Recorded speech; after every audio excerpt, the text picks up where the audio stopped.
Amém. Neste momento nós vamos estudar a palavra do Senhor. E eu peço a você que em casa, junto com a sua família, você possa abrir comigo no no texto de Tito capítulo 1, versículos 5 a 9. Nós começamos uma série em Tito, nesta carta do apóstolo Paulo, no nosso último encontro, no nosso último culto, e neste momento continuamos avançando sobre as páginas deste livro, dessa carta do apóstolo Paulo, tão preciosa e tão prática para a igreja moderna. Peço a você que acompanhe comigo a leitura de Tito, capítulo 1, versículos 5 a 9. Ouça com fé e atenção as Santas Escrituras. Por esta causa te deixei em Creta, para que pusesses em ordem as coisas restantes, bem como em cada cidade constituísses presbíteros, conforme te prescrevi, alguém que seja irrepreensível, marido de uma só mulher, que tenha filhos crentes, que não são acusados de dissolução, nem são insubordinados. Porque é indispensável que o bispo seja irrepreensível como dispenseiro de Deus, não arrogante, não irascível, não dado ao vinho, nem violento, nem cobiçoso de torpe ganância, antes hospitaleiro, amigo do bem, sóbrio, justo, piedoso, que tenha domínio de si, apegado à palavra fiel, que é segundo a doutrina, de modo que tenha poder tanto para exortar pelo reto ensino, como para convencer os que o contradizem. Essa é a palavra do Senhor. Vamos orar mais uma vez?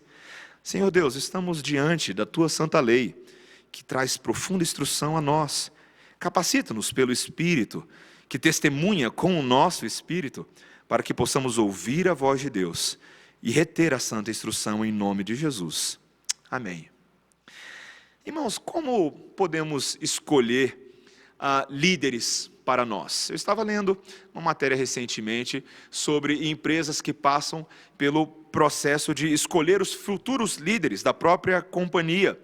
E muitas empresas se frustram no momento que é chegada a hora de escolher um líder, porque muitas vezes elas percebem que não cultivaram na sua cultura de empresa os critérios apropriados para fazer essa escolha. E muitas vezes uma má escolha pode acabar colocando em risco tudo aquilo que a empresa conquistou. Infelizmente, algumas organizações só começam a pensar nessas coisas quando de fato precisam de um novo líder, não é verdade? Quando tem de expandir os seus negócios, quando tem de aproveitar uma nova oportunidade, quando precisam substituir um antigo líder que se aposentou ou pediu demissão inesperadamente. Quando a necessidade de escolher um novo líder ocorre abruptamente, é difícil, muitas vezes, utilizar os critérios mais apropriados. Isso é o tipo de coisa que exige reflexão para as empresas, mas, obviamente, exige reflexão para nós também. Porque com a casa de Deus não é tão diferente assim. Deus nos dá a ferramenta da sua palavra para escolher aqueles que serão os nossos líderes, os nossos cuidadores. Mas, muitas vezes, esses critérios nem sempre devem se assemelhar aos padrões do mercado, aos padrões da indústria. É interessante quando nós olhamos as Escrituras Sagradas, vemos Deus desde a antiga aliança, desde a sua caminhada com o povo de Israel, levantando líderes, entre os homens inicialmente mais exóticos e mais estranhos aos olhos da sociedade. Mas homens que se tornaram preciosos para Deus, porque Ele é aquele que enxerga o coração, e é poderoso para desenvolver líderes. Ele é poderoso para desenvolver dons e caráter segundo o poder de Deus. Se hoje nós, como igreja do Senhor, queremos ter as nossas vidas conduzidas pelo cajado do bom pastor, do nosso Senhor Jesus Cristo, nós precisamos alinhar os nossos critérios de escolha de líderes aos critérios de Deus, para que a igreja goze dos benefícios do governo de Deus. Precisamos enxergar os nossos futuros líderes e os nossos atuais líderes como Ele vê. Nesse texto eu quero didaticamente explorá-lo com 2 pontos com os irmãos nessa manhã. Primeiro, que Deus tem um governo ordenado para a sua própria casa. Em segundo lugar, que Ele tem critérios objetivos para nós escolhermos os pastores do rebanho. E aí nós veremos 5 desses critérios no texto. Primeiro, meus irmãos, que Deus tem um governo ordenado para a sua própria casa. Veja o que ele diz no versículo 5, o apóstolo Paulo. Por essa causa te deixei em Creta, para que pusesses em ordem as coisas restantes, bem como em cada cidade, constituísses presbíteros conforme te prescrevi. Estamos naquele ponto da carta que, após uma introdução na qual o apóstolo Paulo diz que o propósito da carta e da vida de Tito é fazer com que o evangelho da verdade de Deus, esse evangelho, seja conhecido, seja promovido diante de tantas as mentiras. E agora Paulo retoma a conversa com este Tito, este seu fiel companheiro que foi deixado em Creta para liderar a nova igreja. Veja que a cidade de Creta, ou a região de Creta, era apenas uma pequena ilha no mar Mediterrâneo e tinha uma grande população de judeus. Curiosamente, quando a gente investiga um pouco a origem dessa igreja, é provável que foi fundada por judeus novos convertidos, talvez num período de 25, 30 anos antes de Paulo escrever esta carta. Mas Paulo inicia com um lembrete a Tito sobre as instruções de que ele deveria, como ele diz no versículo 5, pôr em ordem as coisas restantes. Literalmente, endireitar o que ficou pendente aqui no grego. Veja que a organização dessa igreja de Creta estava inacabada devido à brevidade da visita do apóstolo Paulo. E esse trabalho precisava ser concluído, estabelecendo o correto ensino e, particularmente, o que Paulo diz, a nomeação de presbíteros em todas as cidades. Talvez seja curioso para você encontrar a palavra presbíteros na Bíblia. Talvez alguém poderia pensar, mas eu achava que isso era coisa dos presbiterianos, e aí os batistas teriam outra forma, os metodistas outra forma. Mas a palavra presbíteros na Bíblia, o grego presbítero, significa literalmente ancião. Alguém que é colocado à frente do povo de Deus. Veja que no texto ele também usa um outro termo no versículo 7, que é o termo bispo, ou o grego episcopos. Também traduzido eventualmente como ancião, mas muitas vezes como superintendente, ou como pastor, dependendo da tradução que você estiver utilizando. Veja que tanto presbítero quanto bispo são conceitos para Paulo claramente intercambiáveis. Eles se referem ao mesmo ofício na igreja, à mesma atuação. E apesar do termo bispo aqui aparecer no singular, isso certamente não significa que deveria apenas haver um bispo, ou um episcopo, ou um presbítero por congregação. Pelo contrário, nas jornadas missionárias do apóstolo Paulo, quando ele passava pelas igrejas, ele ia instituindo vários presbíteros para as várias igrejas por onde ele passava. Apenas para citar para você, em Atos capítulo 14, versículo 23, quando Paulo estava passando por Listra, Icônio e Antioquia, o texto nos diz que ele ia promovendo em cada igreja a eleição de presbíteros. E depois de orar com jejuns, os encomendavam ao Senhor, a estes homens que haviam crido. Também em Atos, capítulo 15, versículo 23, os apóstolos, junto com os presbíteros, que eram os pastores das igrejas locais, enviaram uma carta aos irmãos de entre os gentios em Antioquia, Síria e Cilícia. Meus irmãos, é louvável nós vemos essa atitude dos apóstolos, porque pode parecer que os apóstolos são os grandões e os presbíteros são os pequenininhos, mas veja que o espírito é de que todos eles estão envolvidos no mesmo ofício. Inclusive o apóstolo Pedro, em 1 Pedro capítulo 5, ele escreve àquela igreja dizendo que ele é um presbítero como eles. Veja, o apóstolo Pedro é um pastor, um presbítero. Meus irmãos, essas igrejas tão jovens, tão imaturas, tão desorganizadas, precisavam agora desse agente Tito, esse agente apostólico em nome de Paulo, instituindo presbíteros em cada cidade, os homens que haveriam de governar a igreja do Senhor, esses que seriam os líderes, ensinando a sã doutrina, ajudando os crentes a amadurecerem espiritualmente e equipando as igrejas para viver para Cristo. Meus irmãos, colocar ordem na casa é uma coisa importante, não é mesmo? Quando eu quando eu penso sobre essa ideia de alguém que coloca ordem na casa, ontem eu estava pensando, me lembrei daquele filme, não sei se você assistiu, que marcou a nossa década de 90, Uma Babá Quase Perfeita. É um filme do Robin Williams, em que ele se passa por um homem que é impedido pela ex-esposa de passar mais tempo com os filhos. Eles passaram por um divórcio, e esses filhos estavam se tornando bastante rebeldes, e aí ele tem uma ideia inusitada para se reaproximar da família. Ele se disfarça como uma senhora britânica idosa, e tenta ser contratado pela ex-esposa como babá das crianças, e acaba conseguindo. É bem engraçado, você pode assistir depois. Ele se torna a senhora Doubtfire, uma governanta bem rígida, que começa a colocar ordem na casa e disciplinar as crianças de uma forma que ele, infelizmente como marido, nunca havia feito antes. Então ele ensina as crianças a arrumar a cama, a fazer faxina, fazer os deveres de casa, tratarem os outros com respeito, e acaba que a família realmente vai melhorando bastante. Depois de muita confusão, ele acaba sendo descoberto pela esposa, que o perdoa, ele reassume o posto de marido, de cabeça do lar, e agora, como homem de fato daquela casa, ele passa realmente a ser responsável. Meus irmãos, se colocar ordem na casa é sinônimo de qualidade de vida, até para as famílias mais convencionais como as nossas, quanto mais necessário é colocar ordem na casa de Deus. Meus irmãos, Deus é zeloso pela maneira como a sua igreja funciona, porque Ele mesmo governa sobre a igreja, e para reinar sobre a igreja, Ele o faz através dos pastores que são escolhidos, dos presbíteros. Esses homens são designados para serem cuidadores não dos seus próprios rebanhos, mas do rebanho de Deus.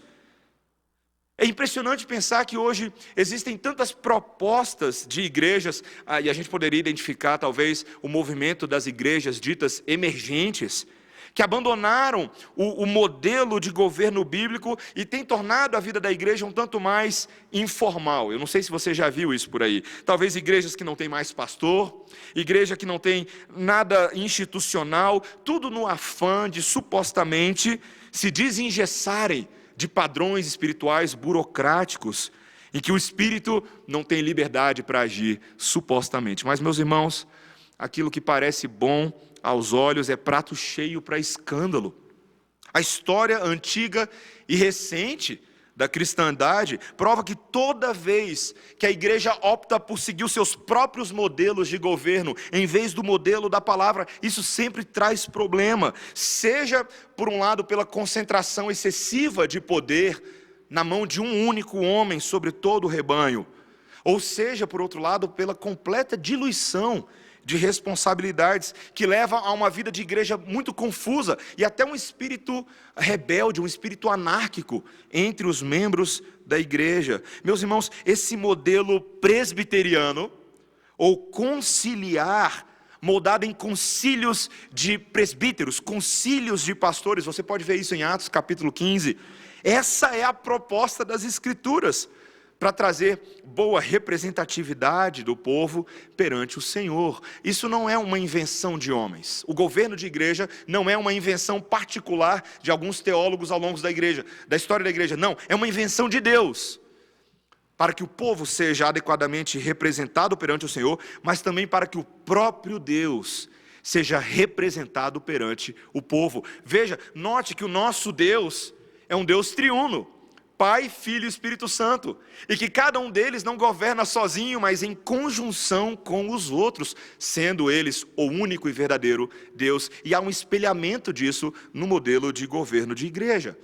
Quando, meus irmãos, nós temos a atuação de um presbítero, de um pastor em concílio diante da igreja, nós temos o próprio Deus agindo na vida da igreja. Um dos pais da igreja, Inácio de Antioquia, certa vez disse algo muito profundo e muito marcante. Ele disse o seguinte: quem quer que seja enviado pelo mestre para administrar a sua casa, deve ser recebido como receberíamos o próprio mestre.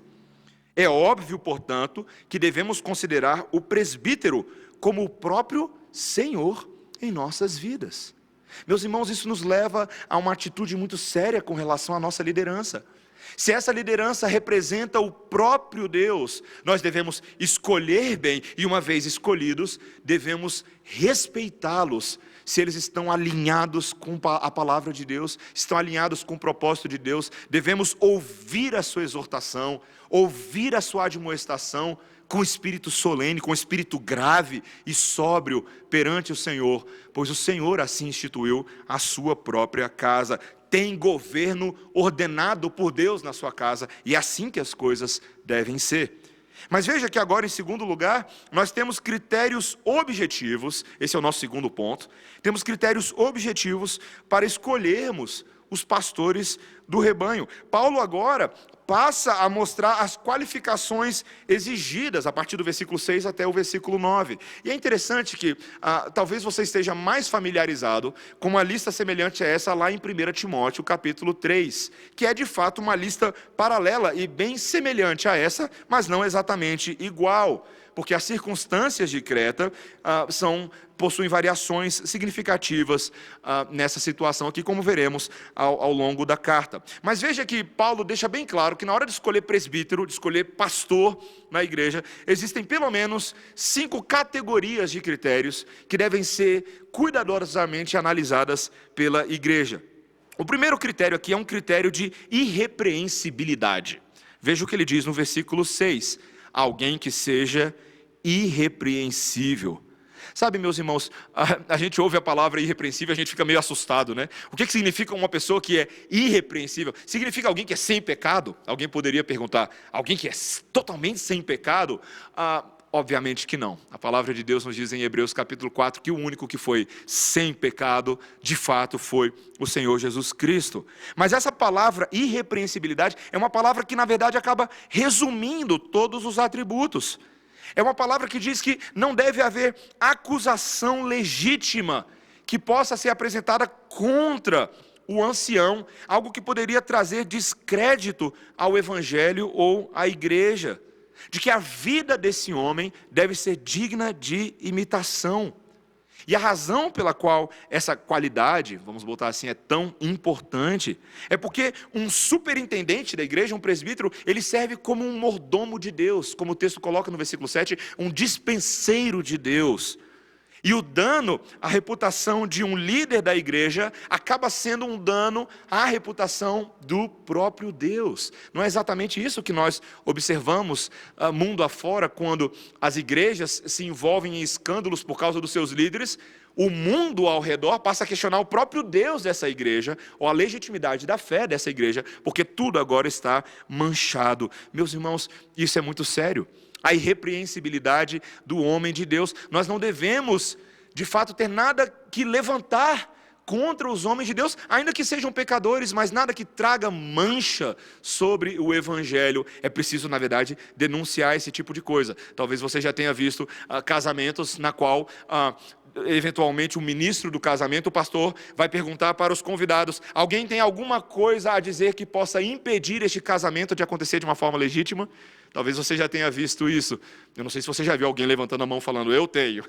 Mas neste casamento entre um presbítero e a sua igreja, se há algo de fato contra este homem, isso deve ser registrado, isso deve ser motivo de preocupação para a igreja. Veja também que o segundo critério agora, não somente irrepreensibilidade, mas é um critério de domicilidade. Interessante, né? Veja ainda no versículo 6, na segunda parte, que ele diz que esse homem deve ser marido de uma só mulher. Novamente, uma expressão que pode causar algum estranhamento para a gente. Existem aqui, os comentaristas debatem um pouco qual é o significado disso. Alguns pensam que talvez Paulo estivesse proibindo um homem que já estivesse num segundo casamento, ou num terceiro casamento. Mas isso seria estranho dentro de um contexto gentílico em que essas coisas seriam normais. Outros sugerem que talvez Paulo estivesse impondo aqui a monogamia para ministros cristãos em oposição à poligamia que era frequentemente praticada no mundo pagão daqueles dias. Mas nenhum cristão, seria estranho interpretar dessa forma, porque nenhum cristão, fosse presbítero ou não, teria a permissão para praticar a poligamia. Na verdade, isso já era, o casamento monogâmico era um pressuposto da relação entre Deus com o seu povo ao longo de toda a história. A poligamia nunca foi algo agradável aos olhos de Deus, fosse na antiga aliança, fosse na nova aliança. Talvez alguns pensam que é apenas para excluir qualquer um que tivesse ali, né, se convertido e fosse polígamo, mas, meus irmãos, os comentaristas concordam que talvez aqui a terceira sugestão é considerar as palavras como palavras sobre uma moralidade marital, que esse homem deveria ser conhecido como alguém fiel à sua esposa, um homem que de fato é reconhecido publicamente como um homem que não há do que se falar com relação à sua esposa, ao seu relacionamento com ela, ou seja, um homem que não é mulherengo, um homem que não vive flertando com outras mulheres, um homem que tem o caráter fiel. Meus irmãos, fidelidade é algo fundamental àquele que vai ser escolhido para cuidar do povo de Deus. Talvez alguém poderia perguntar então, pastor, quer dizer então que Paulo está dizendo que apenas homens casados poderiam ser presbíteros do povo de Deus? E, meus irmãos, eu não entendo dessa forma. Vejam, um homem solteiro também poderia ser fiel. Ele poderia se tornar homem de uma mulher só. E mesmo os solteiros deveriam ser reconhecidos pela maneira zelosa como se conduzem, sem defraudação a outras mulheres, sem relacionamentos dúbios e ambíguos. Meus irmãos, o ponto aqui é que a fidelidade, o comprometimento exclusivo é uma característica essencial daquele que vai caminhar com a igreja.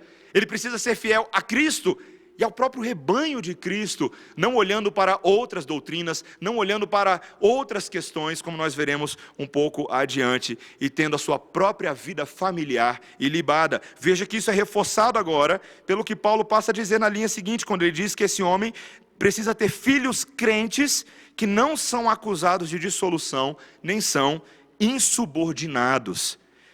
A própria casa, não só o casamento com a esposa, mas a própria casa desse homem deve estar sob controle. O que significa dizer que ele tem que ter filhos crentes?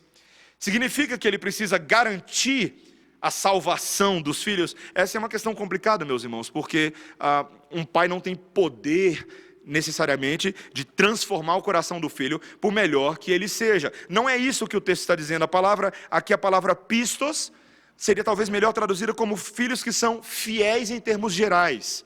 Aqueles que são reconhecidos na sua vida pública como gente que tem uma conduta reta, como gente que não vive de forma devassa, que não gasta o dinheiro de maneira completamente descontrolada, ou são insubordinados. Ou seja, é preciso olhar a família desse homem e ver um homem que foi capaz de colocar ordem na sua própria casa.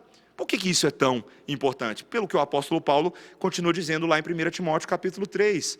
Como pode esse homem almejar governar a casa de Deus, se ele não pode governar a sua própria casa? Eu lembro que quando estive no seminário, congregando num certo período numa igreja, um dos presbíteros da igreja estava passando por um processo disciplinar. Eu nunca tinha visto um presbítero passar por um processo disciplinar. E o motivo pelo qual ele estava passando por processo disciplinar é porque os filhos dele, na vida pública, nas mídias sociais, levavam uma vida completamente doida. E não era esse o motivo da disciplina, mas o motivo é que esse presbítero foi alertado dessas coisas e não tomou nenhuma atitude. Filhos que moravam na sua própria casa, ele simplesmente fazia vista grossa para as suas crianças, para os seus filhos adolescentes, mas era bastante rígido na igreja do Senhor. E enfim, quando começaram a cavar um pouco mais a vida dele, perceberam que esse homem mesmo levava uma vida semelhante à dos filhos, inclusive fazendo as mesmas coisas com os filhos vida fora. Meus irmãos, isso é muito sério, isso é muito sério. Nós estamos falando da casa de Deus, dos filhos de Deus, do rebanho de Deus. E os presbíteros precisam ser imitados na maneira como eles conduzem as suas próprias casas. Isso é algo sério, meus irmãos. Será que eles são homens que exercem uma influência sobre os seus filhos? Será que eles são diligentes em conduzir a vida espiritual da sua casa, em tratar de assuntos espirituais, em corrigir quando é necessário, em repreender? Veja que não somente esses homens devem ser capazes de ter uma vida no geral irrepreensível, de governar bem a sua própria casa, mas também, agora em terceiro lugar, eles devem ser livres de certos vícios e hábitos do pecado. Esse é o nosso terceiro critério aqui. A vida deles não deve ser reconhecida pelas obras da carne. Veja que agora, a partir do versículo 7, Paulo diz uma série de coisas que esses homens não deveriam fazer. Por exemplo, é indispensável, veja o versículo 7, que o bispo seja irrepreensível como dispenseiro de Deus, não arrogante. Veja, meus irmãos, a necessidade do caráter desse homem não ser autoritário, de não ser soberbo ou um homem de ímpeto voluntarioso. A A.W. Tozer, comentando sobre essa teologia, ele diz o seguinte: creio que deve ser aceito como uma regra prática bastante confiável que o homem que é ambicioso por liderar seja automaticamente desqualificado como líder. Muito interessante, né? Aquele que almeja o poder, que ambiciona o status de líder, não deveria ser líder. Não é esse o caráter do líder do povo de Deus. Veja que o próprio Senhor Jesus Cristo, que foi o nosso líder, e é o nosso líder, foi um líder servo. O grande ponto era aprender a servir e não simplesmente andar em soberba. Veja que agora também esse homem não deveria ser irascível, não deve ser um homem iracundo, um homem de pavio curto e temperamento rápido. Nós sabemos, meus irmãos, que o presbítero que tem pavio curto na igreja pode ser um grande problema. Ele pode se enveredar em brigas com os próprios membros da igreja por não ter um espírito paciente, por não ser lento para ouvir. Veja que também esse homem não deveria ser dado a muito vinho. Será que Paulo aqui está dizendo que o vinho está sendo proibido como pecado? Não. Mas ele não deveria ser caracterizado pela embriaguez. Meus irmãos, se tem algo que mancha o testemunho da igreja, é quando este homem não é conhecido pelo seu domínio próprio, pelo seu autocontrole, e acaba se tornando, no próprio versículo, um homem violento. Um homem violento. O livro de Provérbios nos lembra que o homem violento é semelhante àquele homem, àquela cidade cujas muralhas estão derrubadas e ela não tem controle. Tudo que acontece lá dentro espana para o lado de fora. E esse homem também não deveria ser cobiçoso, de torpe ganância. Talvez uma das características mais peculiares dos nossos dias são muitas vezes pastores, líderes que acabam se enveredando em ganhos desonestos, se enveredam com uma administração completamente desregulada das suas próprias finanças e das finanças da igreja do Senhor. Sabe, meus irmãos, esse tipo de coisa é muito sério.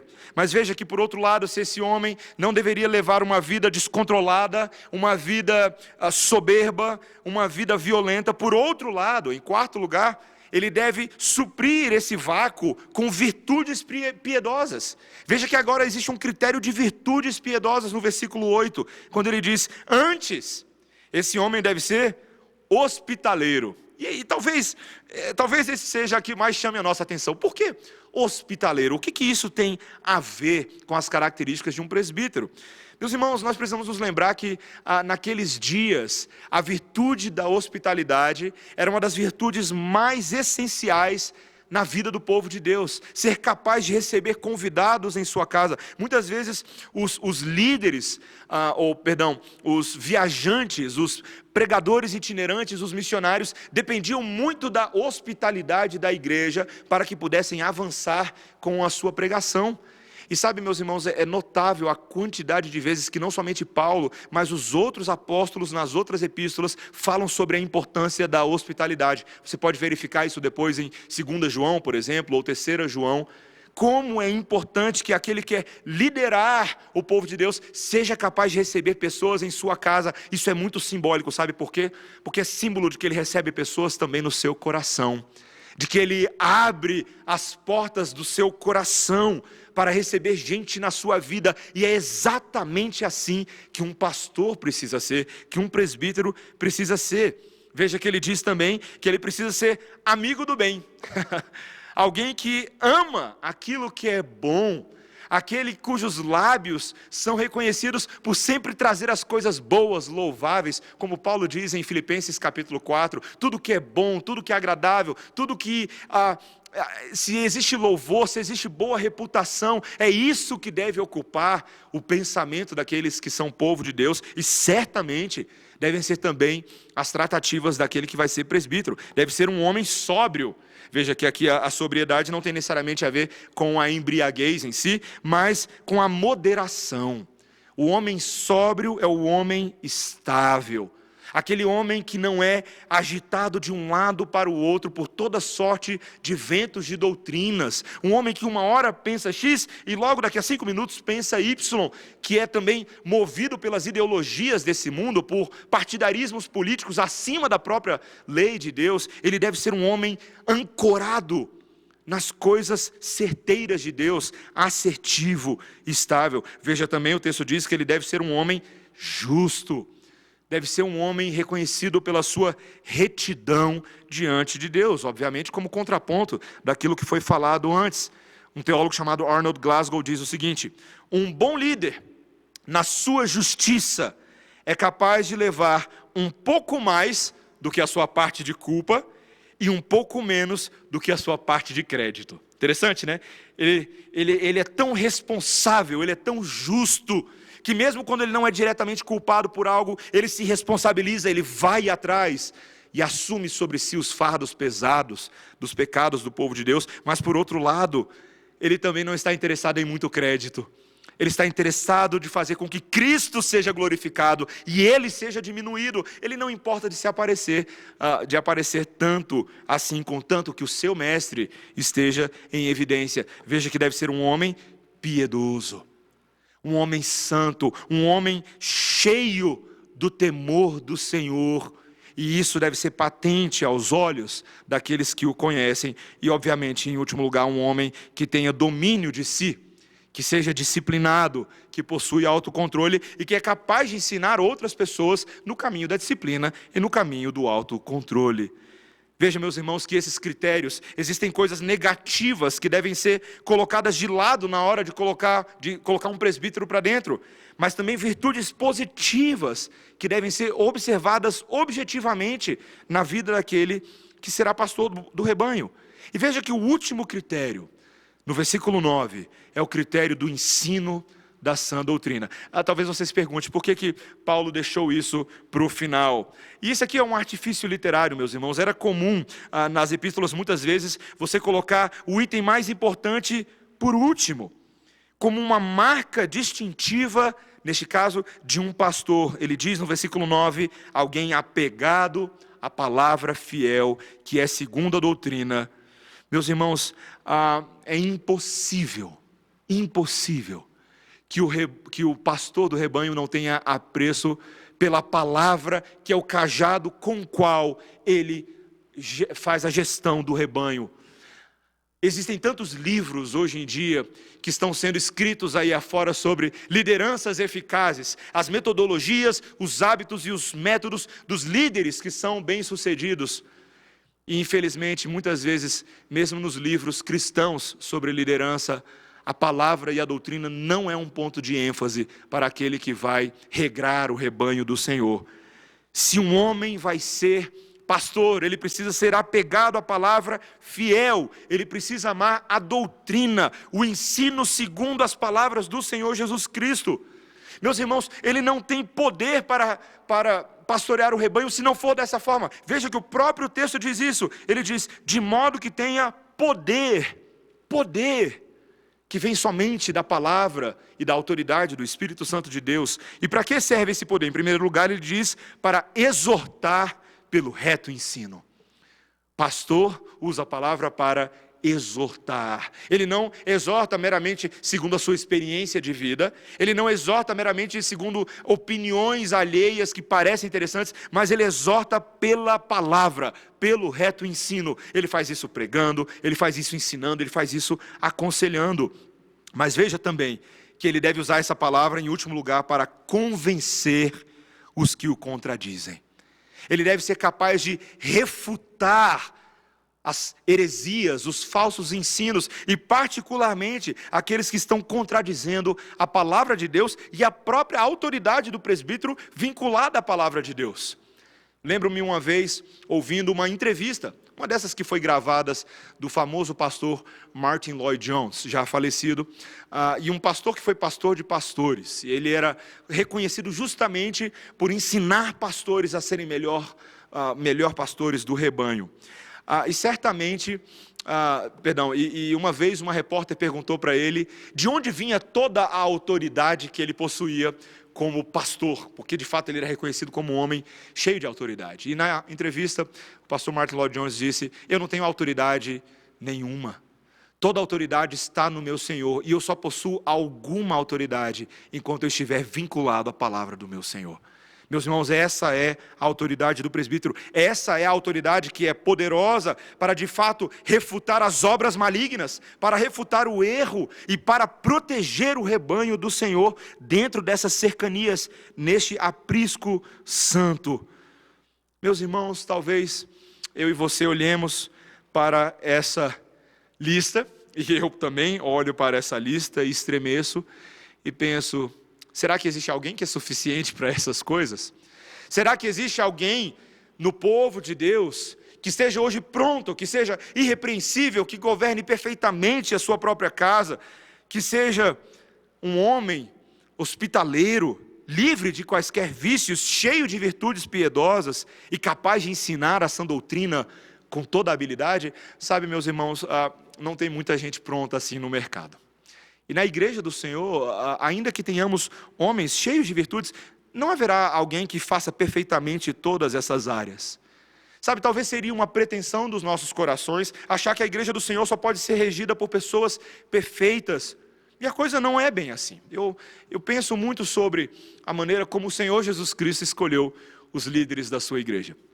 É interessante pensar, no sermão da semana passada, nós falamos um pouco sobre o processo de Jesus de escolher os seus amigos, os discípulos. Esses homens também foram os líderes da igreja de Jerusalém, de Antioquia, líderes que passaram anos agora pregando o evangelho, mas os 3 primeiros anos foram anos complicados. Esses líderes não estavam prontos. Um foi chamado da coletoria, como o caso de Levi. Outro foi chamado de emendar redes e de pescar peixes. Meus irmãos, eram homens simples, não muito cultos, sem grande educação formal, mas eram homens que foram chamados para serem treinados pelo Senhor. Sabe, toda a igreja do Senhor deve ser capaz de olhar para os seus homens, não apenas como homens prontos, mas homens que precisam ser treinados, capacitados, encaminhados nos caminhos do Senhor. E a única forma de fazer isso, inicial e final, é se esses homens caminharem pertinho com o Senhor Jesus Cristo. Ele é quem tem poder para transformar líderes em verdadeiros líderes do povo de Deus. Você já percebeu que tipo de líder é o nosso Senhor Jesus Cristo? Este que foi enviado para fazer o governo da casa de Deus, o sumo sacerdote das nossas almas, não sacerdote semelhante às instituições humanas, mas aquele em quem de fato não havia pecado algum, aquele que de fato faz perfeita representação do povo de Deus perante o Senhor e representação do Senhor perante o povo de Deus, nosso profeta, nosso sacerdote, nosso rei. Ele é o nosso rei. Davi jamais poderia fazer o que o Senhor Jesus Cristo fez por nós e faz por nós, aquele que neste momento está governando as nossas vidas em poder e glória. O seu cetro de justiça está a nosso favor. Quando você olha para o Senhor Jesus Cristo, você vê todos os critérios do verdadeiro líder de Deus, aquele que é irrepreensível, aquele que mesmo não tendo se casado com uma mulher, se casou com toda a igreja, e todos os seus filhos estão sendo bem endireitados, aquele em quem não há vício algum, aquele que é cheio de virtudes, aquele que nos ensina a perfeita doutrina, e aquele que fez algo mais do que os líderes humanos fazem, aquele com poder para entregar a sua própria vida, para que homens e mulheres imperfeitos se tornem filhos de Deus. O Senhor Jesus Cristo, meus irmãos, foi capaz de fazer por nós aquilo que só Ele tinha condições de fazer, no auge da sua santidade, colocar a sua vida santa e inocente na cruz do Calvário, para que obtivéssemos dele santa justiça e poder, e não mais fôssemos como éramos antes, como ovelhas perdidas, mas agora como ovelhas endireitadas. Meus irmãos, pense no apóstolo Pedro, que foi transformado por essa cruz. Aquele que negou Jesus, mas foi agora restaurado pelo seu líder Jesus. E foi capaz depois de escrever à igreja, a sua primeira epístola, quando ele disse que os pastores não deveriam ser dominadores dos que foram confiados, mas deveriam se tornar modelos do rebanho. Ele aprendeu isso de perto, ele aprendeu isso com o Senhor Jesus Cristo. Se nós queremos escolher bons líderes para a igreja, antes de olhar para eles, devemos olhar para o nosso mestre, para o Senhor Jesus, em quem não há sombra de maldade e sombra de pecado. Sabe, meus irmãos, talvez nós precisamos balancear melhor a nossa ferramenta de escolha de líderes. Em breve, a nossa própria igreja passará pela escolha de diáconos. E futuramente também teremos escolhas de novos presbíteros. Em breve também passaremos pelo processo de plantação de uma nova igreja. Nas nossas vidas, nós de forma muito prática, precisamos aprender a escolher os nossos líderes.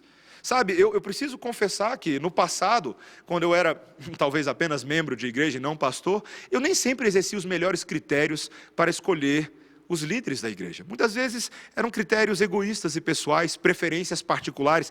É meu amigo, ou eu acho simplesmente que parece uma pessoa importante, porque tem algum emprego notável na sociedade, ou alguma coisa assim. Mas, meus irmãos, nós devemos ser capazes de olhar para os critérios da palavra. Para que não tenhamos problemas depois no povo de Deus, precisamos fazer boas escolhas.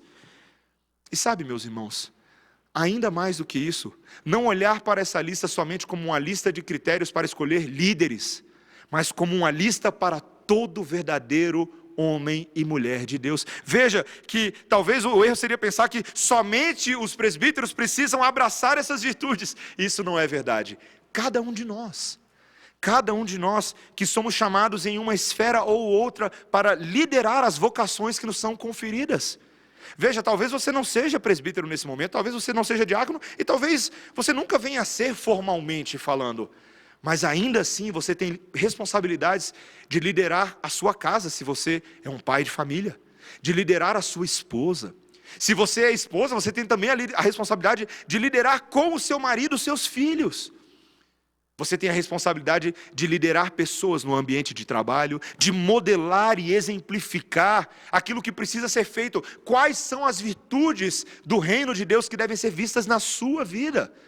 Em todas as esferas que você vive, há uma responsabilidade nesse texto que pesa sobre os seus ombros. E a pergunta é: você tem se apoiado em Jesus para cumprir as suas virtudes?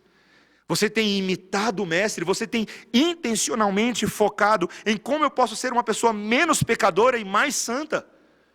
Como eu posso ser mais agradável àquele líder que me serviu a tal ponto de se colocar na cruz do Calvário por mim. Meus irmãos, poucas definições do que é um líder crente e verdadeiramente manso e humilde são tão precisas como aquilo que Agostinho de Hipona certa vez disse às suas ovelhas. Ele disse o seguinte, presta atenção: por vocês eu sou bispo, mas com vocês eu sou cristão. O primeiro é um ofício que eu aceitei, o segundo é uma graça que eu recebi. Um pode ser um perigo, mas o outro é a minha segurança. Se então eu sou muito mais alegre por ser resgatado com vocês do que ser colocado sobre vocês, como o Senhor ordenou, então de fato posso ser e serei completamente vosso servo. Agostinho foi um dos maiores homens da cristandade, mas as suas confissões nos revelam que ele se via como o menor e mais servo de todos, porque antes de ser líder, ele era crente, ele era cristão, e ele aprendeu de pertinho com o Senhor Jesus Cristo, que é capaz de lavar os pés chechelentos dos seus discípulos palestinos, que não tinham tantos cuidados de higiene como nós temos. Queridos, se nós precisamos caminhar com o Senhor Jesus Cristo, é para que nos tornemos iguais a Ele em tudo, inclusive no pastoreio do rebanho.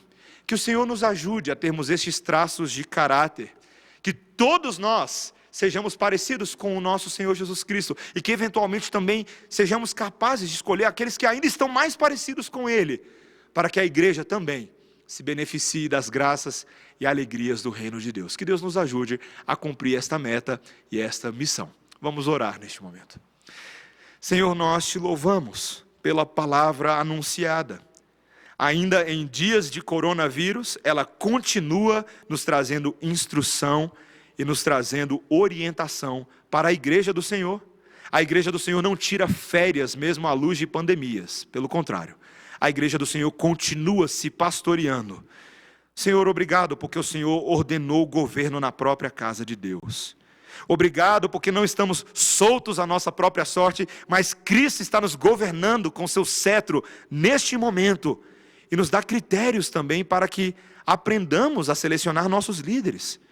Senhor, ajuda-nos a termos homens irrepreensíveis no nosso meio.